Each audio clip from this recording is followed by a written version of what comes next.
Can Irvine Welsh's somewhat unique writing advice help us improve our writing?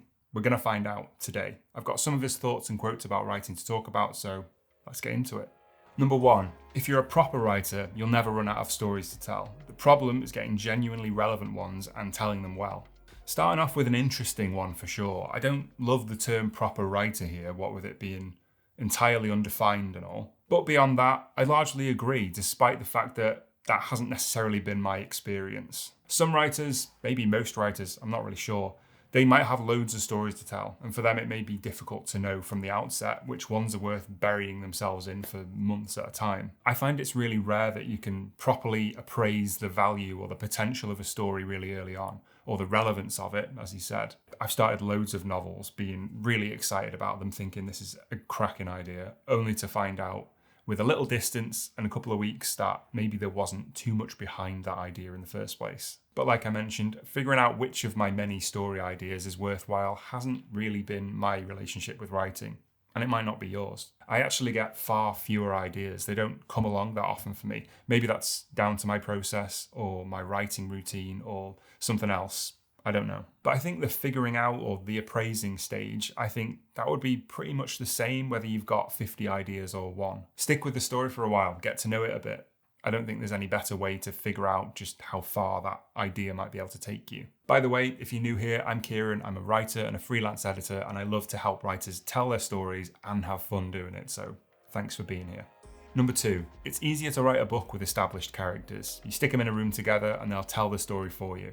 With a new set of characters, you spend a lot of time working out exactly who they are. This is a great point, I think. Having just released a book a couple of months ago, the next thing I'm contemplating is a potential sequel, but who knows? I'm still figuring out that whole idea. Whatever the case, starting a new story with established characters is without a doubt easier in a few ways. They're already motivated by something, for a start, which makes finding a direction for your story much easier. Not to mention, they'll have somewhat defined characteristics and dialogue and history, and all of that stuff definitely makes starting a new story with them a much safer prospect. So if you're looking to write a sequel, all of that stuff might be in your favour. It definitely might help you get off the starting block at least. But I think there might be some disadvantages there too that we ought to think about. Firstly, characters are hugely important. And I know I say that a lot, but it's because they're the driving force in a lot of stories. And if that force is pushing in the wrong direction, things could start to feel off kilter really quick. One way this might happen is if you're too complacent,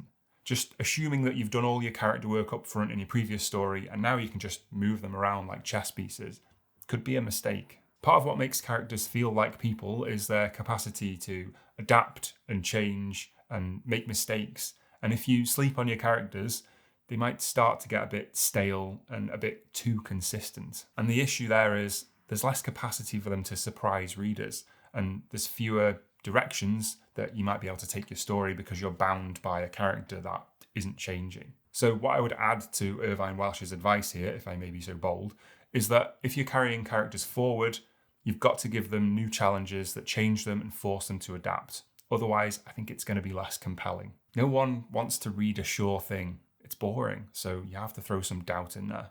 Sorry, I'm interrupting my own video to tell you about my editing service. Whether you're working on short fiction or a full novel, I'd love to help you get the most out of it. I'll look at all the usual stuff like your spelling and grammar, but I'll also focus on how the story works, your dialogue, plot, pace and structure, everything basically. I'll annotate your work with notes in the margin, and then at the end I'll write up all my thoughts, including your strengths, areas to develop, and what I recommend you focus on. It's all done over email unless you want to hop on a video call to talk about something, so it can fit into any schedule, and all my feedback is friendly, positive, and most importantly, actionable. There's no need to take my word for all this though. There's tons of testimonials on my website from writers I've worked with if you want to know what they thought directly. Links in the description or scan the QR code on the screen. Thanks for your patience.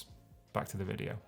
Number 3, I think every character you write's probably some representation of yourself. They're clusters of behaviours and emotions. Obviously, we pick and choose what we express, but we're all familiar with this emotional range. It's a human thing. This is a scary one to contemplate, I think, but that doesn't mean it's not true.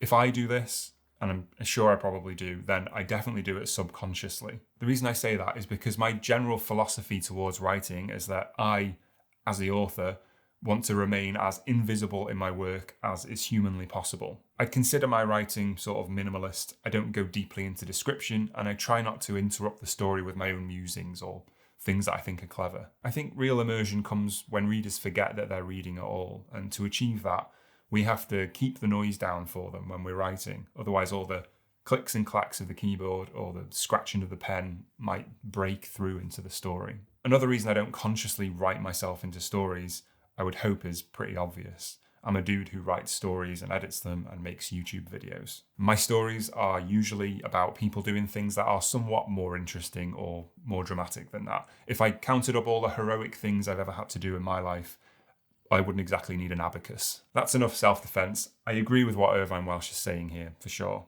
Clusters of behavior, the range of emotions that we all have, we can't really break out of our own experiences. So how characters react to a situation might naturally reflect how we would. But I think it's more likely it would reflect how we would like to react in an ideal version of ourselves. But I suppose that is still just writing about yourself or putting yourself into your story. I really don't want even a single reader to look at any of my characters and think, oh, this is him, this is what he wants to be like. But I don't know, realistically, do people do that all that much? Do you assume stuff about authors when you read their work? Let me know in the comments, and if you've got examples, put them in there, because I'd like to hear them. Number 4, finish the bastard. You never know how good it is or how good it's going to be until you finish, so just finish the story. This is an easy one to agree with. I'm a huge believer in finishing your story. I think there's always more to gain by doing that than by quitting something. Some writers get stuck in a pattern of starting projects and never finishing them, and that's really common. So if that's you, don't feel called out. The issue with that is, though, that it can create this false feeling of progress. Since they're starting new stories often, they may find they get really good at beginnings, and they can write a really compelling opening few chapters, and that's a good thing. That's always something you want to have in your arsenal. The issue then is, if they're able to stick it out beyond that, they haven't really been able to practice that awkward middle or that satisfying ending at all, so things can start feeling a bit uneven. Finishing a story you've fallen out of love with might seem like a bad idea. It might seem like you're getting nothing out of it because you don't like what you've got so far. But what if Irvine Welsh is right? What if it ends up just being the beginning that isn't working for you? What if the middle or the ending does? If you put the story down before you ever get there, you'll never know. This might just be me. I feel like I always say that, but I feel compelled to, since I'm just one writer and this is all just my opinion. But anyway, this might just be me, but what drives me is progress and learning. I'm quite happy to push through something that's not that much fun if I know I'm going to learn something or be better off for it by the end. I'm lucky in that sense because that feels doable to me. If that doesn't feel doable for you, just try hanging in there just a little bit longer each time with your stories. Give them just a little bit of extra time and love and see if you can steadily build up that persistence muscle. Challenge yourself, and it might surprise you just how quickly you can do it. Number 5, I tend to just batter it down, then look at the mess I've got and see what storyline suggests itself. Then I put in my signposts and redraft. Really interesting approach here. I've talked before about the spectrum of planning and not planning and plotting beforehand compared to not plotting at all. It's very much something you have to feel out for yourself. I'd recommend trying different approaches and seeing what feels right for you, what brings you progress, what's enjoyable and sustainable. And this approach, I think, demonstrates just how much writing experience Irvine Welsh has got. I think a lot of writers would start to panic if they weren't sure where they were going and if their draft felt like a mess to them. Personally, I really don't like making big changes to my books after the first draft. I'm happy to move things around in order a little bit, and I'm happy to add things in or cut things here and there, but changing the course of the plot after a first draft's already finished sounds like a nightmare to me. I would hate that, I think. So maybe that suggests that's a skill that I need a bit more practice in. And I think it's definitely a valuable one because it doesn't have to be all or nothing. You might write a book with no idea where you're really going with any of it and then add in all the signposts, like he says. Or you might just have a little wayward section in the middle that you need to get into shape.